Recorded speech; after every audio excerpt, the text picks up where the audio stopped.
안녕하십니까. 예, 은혜로운 특송 감사드립니다. 주만이 나의 반석, 내가 요동치 아니하리라. 추석 잘 지내셨습니까? 예. 아주 가족들 오랜만에 만나니까 참 좋은 것 같아요. 참 저희도 가족들이 다 모였는데 제 큰딸이 그 진주에 사는데 거기서 이제 아기 데리고 오느라고 차를 갖고 왔는데 참 오가느라고 시간은 많이 걸리더라고요. 오는데 한 6시간, 가는데 한 9시간.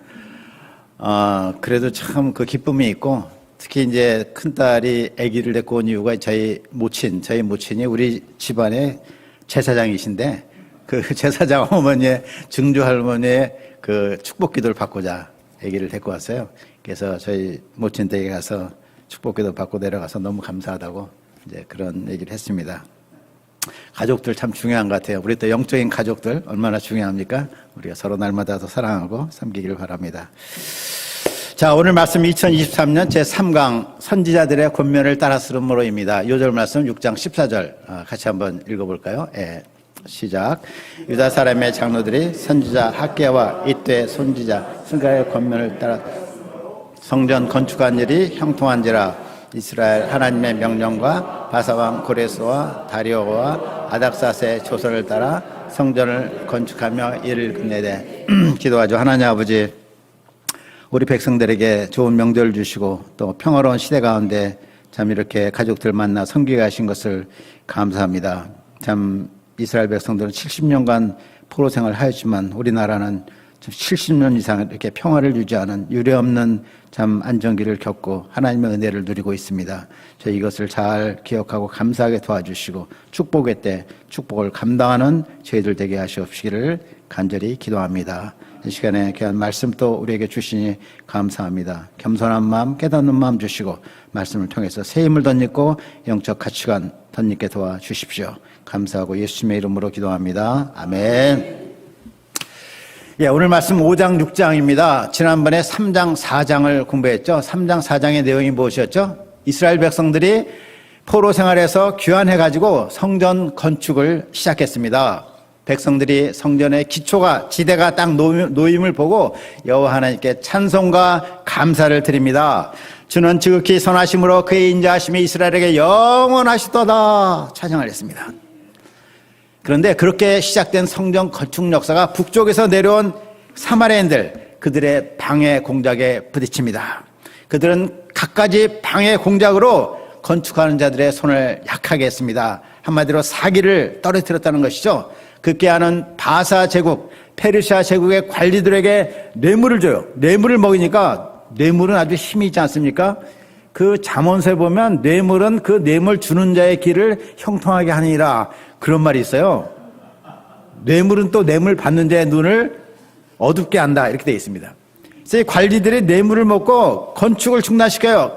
그때가 고레스 왕 3년 BC 536년 경입니다. 그래서 이 중단된 건축 역사가 바사의 제4대 왕 1, 2, 3, 4, 4대째 왕 다리오 제2년까지 16년간 중단이 됩니다. 그런데 오늘 말씀에서 이제 성전 건축이 다시 시작이 돼요. 그리고 마침내 완공이 되어서 봉헌식을 드립니다. 그런데 본문을 보면 여기에는 줄곧 해서 뭐가 있었다고 되어 있습니까? 하나님의 은혜가 있었다, 이렇게 되어 있어요.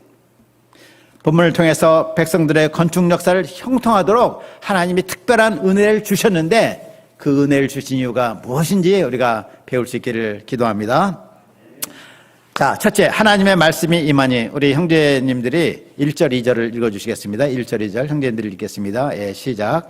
선지자들 곧 선지자 학개와 이때 손자 스가랴가 이스라엘의 하나님의 이름으로 유다와 예루살렘에 거주하는 유다 사람들에게 예언하였더니 이에 스알디엘의 아들 스룹바벨과 요사닥의 아들 예수아가 일어나 예루살렘에 있던 하나님의 성전을 다시 건축하고 하나님의 선지자들이 함께해서 그들을 돕더니. 예, 16년간 중단되었던 성전 건축이 다시 재개가 됐습니다. 그 이유가 무엇이죠? 본문에 보니까 선지자 학개와 스가랴가 예언을 했다고 했어요. 예언. 자, 성경에서 말하는 예언이라는 것은 뭐 이렇게 미래를 점친다, 뭐 미래를 뭐 예측한다, 뭐 기상 예보를 한다 할 때 그 예자가 아닙니다. 성경에서 그 한자로 예언을 보면은 그 하나님이 맡겨주신 말씀을 전한다, 이런 예자예요. 예자가 미리 예자가 아니라 예금할 때, 예적금, 예탁할 때 그 맡기는 예자입니다. 그래서 예언한다는 것은 하나님이 맡기신 말씀을 전한다, 이런 뜻이에요. 그래서 선지자가 일어나기 전에는 반드시 무엇이냐면 하나님의 말씀이 누구에게 임하사 그가 일어나 예언하니라, 이렇게 되어 있습니다. 이런 점에서 우리 신약시대의 예언자가 누굽니까? 하나님이 맡겨주신 말씀을 전하는 사람, 설교자나 성경 선생들이 오늘날의 예언자라고 할 수가 있습니다.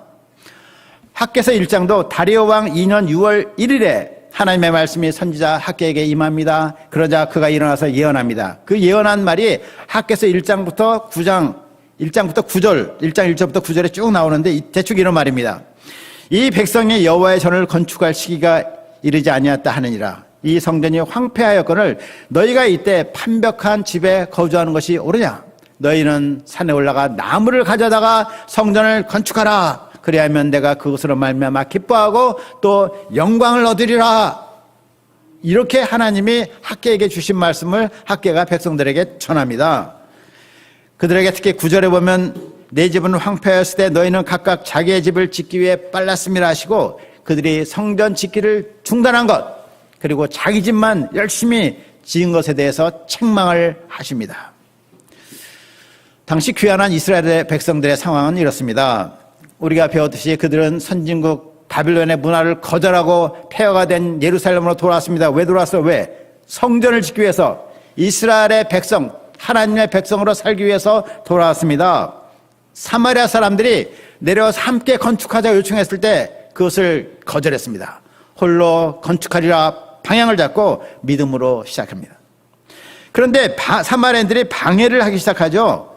그래서 건축하는 자들의 손을 약하게 하고 바사 관리들에게 뇌물을 주어서 건축을 중단하도록 압박을 하였습니다. 건축 재료 이송도 아마 방해했을 것입니다.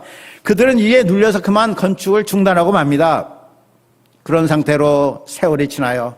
5년, 10년, 15년 세월이 지나면서 초기에 그 열정이 약해지고 흐지부지하게 됩니다. 어차피 건축 재료가 있으니까 성전을 못 짓으니 집이나 짓자면서 자기 집을 열심히 져요. 판벽한 집을 지었다고 돼 있어요. 판벽한 집이라는 것은 각이 있는 집. 오늘날 말하면 이제 아파트 탁 져가지고 좋은 내장재를 꾸밉니다. 그러면서도 성전 건축은 아직 때가 되지 않았어 하면서 뒷전으로 밀었습니다. 사실 사마리아 대적단이나 바사 관리들의 방해 그냥 무시해버리면 됐어요. 믿음으로 계속 지어도 되었습니다. 왜냐하면 고레스 왕의 조서가 변경된 게 아니거든요. 중간에서 부패한 관리들이 농간을 피우는 것입니다. 그러나 이스라엘 백성들은 종이 호랑이에 화들짝 놀란 듯 중단해버리고 말았습니다. 이 반대에 부딪힌 적이 없었기 때문에 아마 처음에 기가 좀 죽은 것 같아요. 이런 그들에게 선지자 학개와 스가랴가 그들의 믿음 없음을 책망하고 성전 건축을 다시 명령합니다. 너희는 산에 올라가서 나무를 가져다가 성전을 건축하라. 하나님의 말씀이 임했을 때 그들은 자신들의 믿음 없음을 깨달았습니다. 성전을 버려두고 자기들의 집만 짓기에 바쁜 것을 회개했습니다. 하나님께 대한 믿음과 사랑을 회복하고 힘차게 일어나서 다시 성전 건축을 재개하였습니다. 자, 이를 볼 때 그들에게 필요한 것이 무엇이었습니까? 겉으로 볼 때는 관청의 허가가 필요하고 건축 재료가 필요한 것 같지만 실제로 그들에게 필요한 것은 하나님의 말씀이 필요했어요. 말씀이 들어가자 영적인 분별력이 생기고 불신을 발견하고 두려움을 발견했습니다. 그렇습니다. 하나님의 말씀은 사람들을 각성하게 하고 깨닫게 하고 두려움을 극복하고 믿음으로 일하게 합니다. 자, 2절 마지막 부분 보면 이렇게 되어 있습니다. 하나님의 선지자들이 그들과 함께 있어 그들을 돕더니. 선지자들이 그들과 함께 있었어요. 함께 있으면서 그들이 무엇을 했겠습니까? 말씀을 주었겠죠. 계속해서 말씀을 공급했습니다. 하나님의 말씀은 한 번 들었다고 다 되는 것이 아니죠. 왜 그렇습니까? 사탄은 계속해서 지속적으로 불신과 의심을 심습니다. 그래서 우리가 말씀을 지속적으로 들으면서 그 불신과 의심을 이어나가야 돼요. 정기적으로 지속적으로 말씀 받는 것 외에는 영적 싸움을 이길 수 있는 길이 없습니다. 천하장사가 없어요. 선지자들은 백성들과 함께 있으면서 수시로 말씀으로 도움으로 건축하는 그들의 손을 힘있게 하였습니다. 자, 이때 어떤 일이 일어납니까? 3절 말씀, 우리 자매님들이 3절 말씀 읽어주시겠습니다. 예, 시작. 그때 유브라덴 강 건너편 총독 다뜨네와 스달보스네와 그들의 동관들이 다 나와 그들에게 이르되 누가 너에게 명령하여 이 성전을 건축하고 이 성곽을 마치게 하였느냐. 네, 백성들이 다시 건축을 시작하자 바사의 페르시아의 그 사마리아 총독 다뜨네와 관리들이 와서 추궁합니다. 누가 이 성전을 건축하고 이 성곽을 마치게 하였느냐? 나 다뜨네가 이쪽 지역의 총독인데 왜 내게 허락도 받지 않고 지느냐 하는 것입니다. 예전 같았으면 백성들은 이 말에 주눅이 들어가지고 아무 말도 하지 못하고 중단했을 것입니다. 그러나 그들은 선지자들의 말씀을 공급받고 있었기 때문에 기죽지 않았어요. 11절부터 16절을 보면 백성들이 사마리아 총독에게 어떻게 대답했는지 알 수가 있습니다. 어떻게 대답했죠? 첫째는 백성들은 사마리아 총독에게 자기들이 천지의 하나님의 종이다 이렇게 대답했어요. 11절 상반절을 보겠습니다. 그들이 우리에게 대답하여 이르기를 우리는 천지의 하나님의 종이라 예전에 건축되었던 성전을 우리가 다시 건축하노라. 그들은 실제로는 그 당시에도 아직까지 페르시아 황제의 권한에 있는 노예 백성이었습니다. 그러나 그들은 말하기를 우리는 천지의 하나님의 종이라, 하늘과 땅을 지배하는 권세자 하나님의 종이라고 말합니다. 그는 사마리아 총독은 물론이고 바사의 고레스 왕보다 더 높은 분이다. 우리는 그의 종이다, 그의 백성이다 라고 당당하게 말하면서 성전을 짓고 있습니다. 그들은 당당했지만 무례하진 않았습니다. 겸손히 사실을 말합니다. 그곳에 원래 그들의 큰 왕 솔로몬이 지었던 성전이 있었습니다. 그러나 그들의 범죄로 인해서 하나님께서 강대국 바벨론의 포로가 되게 하시고 자기들은 그 포로 백성의 후손이다 하고 겸손하게 또 인정을 합니다. 그런데 바사의 고레스 왕이 조서를 내려서 이곳에 돌아와서 건축하라 했기 때문에 우리가 돌아와서 다시 그 성전 있는 자리에 성전을 짓고 있습니다 하고 사실을 조근조근 설명을 합니다. 그들은 당당했지만 겸손했습니다. 팩트에 기초해서 조근조근 설명했습니다. 이런 태도에 사마리아 총독도 은혜를 받은 것 같습니다. 그래서 객관적으로 다리오 왕에게 사실 여부를 확인하고자 합니다. 백성들이 이와 같이 잘 설명을 하고 사마리아 총독도 잘 수용한 것의 이유에 대해서 5절은 이렇게 말합니다. 같이 5절 말씀 한번 읽겠습니다. 5절 시작. 하나님이 유다 장로들 돌보셨으므로 그들이 능히 공사를 막지 못하고 이 일을 다리오에게 아뢰고 그 답장이 오기를 기다려. 예, 이유가 뭐라고 합니까? 하나님이 돌보셨기 때문이다 이렇게 말합니다. 돌보셨다는 것은 영어로 watch over인데 이렇게 두 눈으로 그냥 부릅뜨고 쳐다본다는 것이죠. 대통령이 어디 다른 나라 가면 경호원들이 쫙 그 대통령을 둘러싸서 선글라스 끼고 권총을 탁 차고 이렇게 쳐다보지 않습니까?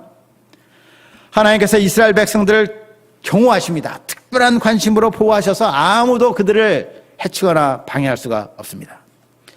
백성들은 말씀 앞에 회개하고 믿음으로 성전 건축을 재개했습니다. 하나님께서 그런 백성들을 돌보셨다 하는 것입니다. 둘째는 총독 다뜨네의 상소문입니다. 지난 4장 말씀을 기억하시죠? 4장 말씀이 그 방백 르흠과 서기관 심세라는 사람이 아닥사스다 왕에게 올린 상소문이에요. 그 글에는 이스라엘 백성들에 대한 악의적인 내용이 가득해요. 4장 그렇지 않습니까? 이스라엘 백성들은 패역하고 악한 백성입니다. 이들의 성읍을 건축합니다. 이걸 끝내면 그들은 조공도 내지 않고 관세도 내지 않고 통행서도 내지 않을 것입니다. 이들은 항상 반역한 일을 행하는 사람들입니다. 이렇게 이제 4장에서 올렸어요. 그러나 이번 다뜨네의 상소문은 다릅니다. 그는 다리오 왕에게 이스라엘 백성들 그들은 천지의 하나님의 종들입니다. 조상들의 죄를 겸손히 인정하고 있습니다. 무엇보다 위대한 바사 제국의 초대 황제 고레스가 허락하여서 성전 건축을 시작했다고 합니다. 17절 그러니 황제께서 그 사실 여부를 파악하셔서 알려주시면 제가 어떻게 할지를 알겠습니다 하고 이렇게 겸손히 부탁하는 객관적이고 호의적인 상소문을 올립니다. 다뜨네가 이와 같이 호의적인 상소문을 올린 것도 이제 하나님이 돌보신 결과죠. 우리는 어떤 일을 할 때 하나님의 돌보심이 가장 중요합니다. 하나님의 돌보심이 있으면 성공이고 없으면 실패입니다. 사람의 힘이 아무리 뛰어나도 하나님의 돌보심이 없으면 아무것도 아닌 것입니다. 이스라엘 역사를 돌아봐도 그렇지 않습니까? 하나님이 돌보셨을 때 그 표현들이 쭉 나와요. 모세 한 사람이 지팡이 하나를 가지고 200만 이스라엘을 구원해요. 바로 왕의 권세를 무서워하지 않고. 또 소년 다윗이 물맷돌 하나 가지고 골리앗을 쓰러뜨리고 이스라엘을 구원합니다. 엘리야 한 사람이 바알 선지자 450명을 멸하고 백성들을 우상 숭배에서 구원합니다. 자, 하나님이 성전 재건하는 백성들을 돌보셨을 때 또한 어떤 일이 일어납니까? 6장을 보겠습니다. 6장 1절 2절 우리 형제님들이 6장 1절 2절 두 절 읽겠습니다. 시작. 이에 다리오 왕이 조서를 내려 문서 창고 곧 바벨론의 보호를 쌓아둔 보물 정거에서 조사하게 하여 메데도 악베다 궁성에서 한 푸름을 찾았으니 거기에 기록됐어요. 네, 상소문을 받은 다리오 왕은 어떻게 해요? 즉시 조서를 내려요. 조서. 이 조서는 무슨 조서입니까? 고레스 왕의 조서를 찾으라는 조서예요. 당시 페르시아는 전국을 127도로 나누어서 20명의 총독을 통해서 다스리고 있었습니다. 유다도는 그 127도 중에 하나예요. 127도면 얼마나 많습니까? 그 중에 하나인 도에서 일어난 거 왕이 별로 신경을 안 쓸 수도 있어요. 다투네. 너가 그 총독이잖아. 네가 좀 알아서 해. 이렇게 할 수도 있었습니다. 그런데 다리오가 그 문제를 즉시로 받아들이고 조치를 취합니다. 자, 이 문서를 찾아야 되는데 고레스의 칙령이 내린 지 벌써 거의 20년이 되었습니다. 그 문서가 발견되지 않을 수도 있어요. 그런데 그 문서의 사본이 어디에서 발견됐어요? 메대 제국의 수도였던 악메다 궁성에서 발견되었어요. 당시 페르시아는 수도가 4개였습니다. 그 중에 하나가 악메다였는데 해발 1800m 높이에 위치해서 아주 서늘해서 황제들의 여름 궁전이 있었던 도시였습니다. 자, 다리오 왕은 그 발견된 조서를 통해서 고레스 왕이 내렸던 칙령에 대해서 알게 되었어요. 뭘 알게 되었어요? 아, 칙령을 냈구나. 그 첫째가 뭐냐면 이스라엘 백성을 다 귀환해서 성전 지으라고 했구나. 두 번째, 그 모든 경비를 바사 왕실에서 내겠다고 했구나. 세 번째, 바벨론 그 왕 느부갓네살이 가져온 모든 그 보물들, 수천 점에 달한 보물을 다 돌려주라고 했구나. 이거를 발견한 것입니다. 그래서 다리오 왕이 총독 다튼에게 4가지 명령을 해요. 첫째, 성전 건축 작업 방해 금지, stay away, 떨어져 있으라. 현장 접근하지 말라고 했습니다. 두 번째는 강 건너편 사마리아 지역에 거두는 세금, 바사 왕실에 내지 말고 바로 그것을 가지고 성전 건축 비용을 충당하라고 했습니다. 세 번째는 예루살렘 제사장이 원하는 대로 전부 짐승들을 잡아다가 여호와 하나님을 섬기는 예물로 주라고 합니다. 마지막으로 이스라엘 백성들이 자기와 왕자를 위해서 기도하도록 요청을 합니다. 아주 파격적인 결정들이에요. 하나님께서 돌아보실 때 그 이루시는 역사가 참으로 놀라운 것을 우리가 볼 수가 있습니다. 뿐만 아닙니다. 11절 12절을 한번 보겠습니다. 11절 12절을 보면 누구든지 자기 명령을 어겨 그 사람은 그 집에 들보를 빼내고 목을 달라고 했어요. 들보가 뭡니까? 기둥이잖아요. 기둥을 가로지르는 가로막이잖아요. 그 위에 지붕을 얹지 않습니까? 그 들보를 빼내면 기둥이 남잖아요. 그 기둥 위에 못을 받고 거기에 목을 달라는 거예요. 그러니 얼마나 이게 든든한 그 기둥입니까?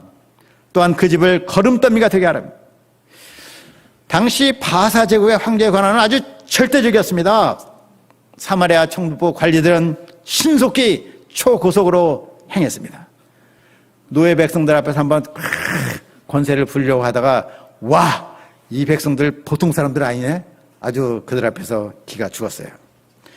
이스라엘 백성들은 하나님의 돌보시는 은혜에 감사해서 꾸준히 건축 작업을 진행합니다. 자, 셋째 포인트, 선지자의 권면을 따랐으므로 14절 15절 우리 자매님들이 14절 15절 한번 읽어주시겠습니다. 시작. 유다 사람의 장로들이 선지자 학개와 이때의 손자 스가랴의 권면을 따랐으므로 성전 건축한 일이 형통한지라. 이스라엘 하나님의 명령과 바사왕 고레스와 다리오와 아닥사스의 조서를 따라 성전 건축하며 일을 끝내되 다리오 왕 제6년 아달월 3일에 성전일을 끝내라.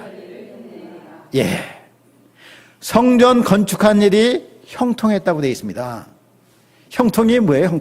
형통은 돛담배가 뒷바람 받아서 앞으로 쫙 나가듯이 모든 일이 아주 순조롭게 되는 것입니다. 형통하다고 해서 뭐 갑자기 벼락부자가 되는 게 아니고 무슨 일을 하든지 그 일이 아주 스무스하게 잘 되는 거예요.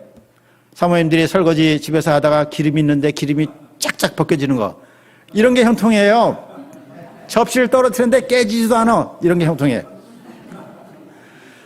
앞에서 보았듯이 사마리아 총독이 호의적인 상소문을 올립니다. 다리오 왕이 즉시로 조치를 취합니다. 그 문서가 탁 발견이 돼요. 그리고 나서 다리오 왕은 또 파격적인 지원을 발표합니다. 이런 것이 형통이에요. 하나님의 은혜가 있자 모든 일이 형통하게 된 것입니다. 자, 그런데 저자는 이런 하나님의 특별한 은혜가 있었던 이유가 무엇이라고 합니까? 형통하게 된 이유가 무엇이라고 합니까? 14절을 같이 한번 다시 보겠습니다. 14절을 형제인들이 한번 다시 읽겠습니다. 시작. 유다 사람의 장로들이 선지자 학개와 이도의 손자 스가랴의 권면을 따랐으므로 성전 건축한 일이 형통하니라.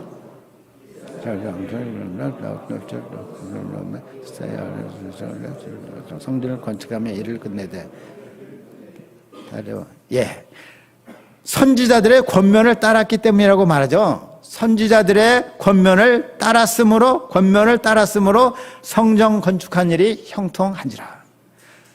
권면을 따랐으므로 하나님이 특별한 은혜를 주셔서 형통하게 되었다는 것입니다. 근데 NIV에는 성경에 이것을 뭐라고 번역하냐면, 권면을 따랐다는 의미가 under the preaching of 학계, 이렇게 되어 있어요. under the preaching, 선지자들의 그 preaching, 설교, 그 말씀 아래서 행했다, 이런 말이에요. 즉 백성들이 선지자들의 말씀을 계속 들으면서 건축을 한 것입니다. 매일 선지자들의 말씀을 듣고 자신을 돌아봅니다. 믿음을 새롭게 합니다. 그들의 정체성을 새롭게 합니다. 하나님의 백성으로서 은혜를 새깁니다. 그리고 매일 일이 끝나는 저녁에는 모여서 선지자들의 말을 듣고 공부를 하고 묵상을 하고 서로 의견을 나눕니다. 지속적으로 말씀 안에 거하면서 건축했을 때 그들의 건축 작업이 형통하게 되었다, 이렇게 14절은 말씀을 하고 있습니다. 사실 에스라에서만 나오는 것이 아니라 이 점이 그 성경 전체에 얼마나 많이 반복되는지 몰라요. 말씀을 듣고 지키는 삶을 살 때 형통한다는 거예요. 모세를 생각해 봅시다. 가나안 입성을 앞두고 그의 백성들이 모압 광야에 진을 쳤습니다. 그들에게 말합니다. 신명기 29장 7절부터 9절에 쭉 나오죠. 너희가 이곳에 올 때 헤스본 왕 시온과 바산 왕 옥이 우리와 싸우러 나왔으므로 우리가 그들을 치고 그 땅을 차지하여 르우벤과 갓과 므낫세 반지파에게 기업으로 주었나니. 자, 이 두 왕들이 왔는데 우리가 그들을 격파시켰다. 우린 군대도 없는데 우리가 격파시키고 그 차지한 땅을 두 지파 반에게 나눠준 걸 너희가 알지 않느냐. 그런즉 너희는 이 언약의 말씀을 지켜 행하라. 그래야만 너희가 하는 모든 일이 형통하리라.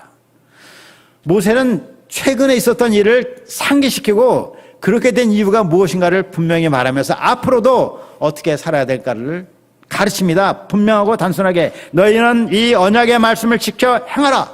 그래야만 모든 일이 형통하리라.